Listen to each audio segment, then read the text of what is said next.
বাংলাদেশের প্রধানমন্ত্রীর সরকারি বাসভবন গণভবনকে ছাত্র জনতার গণ অভ্যুত্থানের স্মৃতি জাদুঘর করা হবে বলে জানিয়েছেন তথ্য ও সম্প্রচার এবং ডাক টেলিযোগাযোগ ও তথ্য প্রযুক্তির উপদেষ্টা মোহাম্মদ নাহিদ ইসলাম।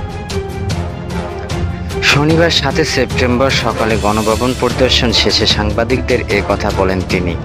এ সময় শিল্প ও গৃহায়ন ও গণপূর্তি মন্ত্রণালয়ের উপদেষ্টা আদিলুর রহমান খান, যুব ও ক্রীড়া মন্ত্রণালয়ের এবং শ্রম ও কর্মসংস্থান মন্ত্রণালয়ের উপদেষ্টা আসিফ মাহমুদ ছিলেন। আরও গণভবনের ঘিরে পরিকল্পনার কথা জানান। তারাও গণভবন ঘিরে পরিকল্পনার কথা জানান। নাহিদ ইসলাম বলেন, জাদুঘর হিসেবে গণভবনকে জনসাধারণের জন্য খোলা হবে। জনগণের স্মৃতি ধারণ করতেই গণভবনকে জুলাইয়ের গণ অভ্যুত্থানের স্মৃতি জাদুঘরে রূপান্তর করা হবে।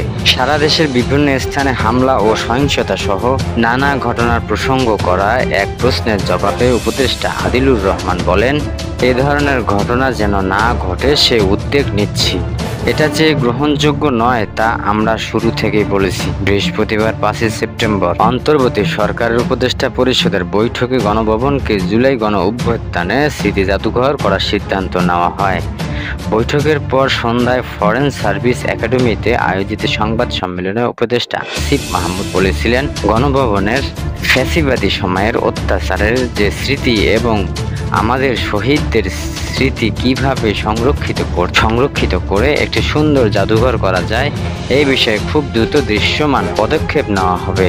গণপূর্তি মন্ত্রণালয় এবং পররাষ্ট্র মন্ত্রণালয় যৌথভাবে এই কাজটি সম্পন্ন করবে।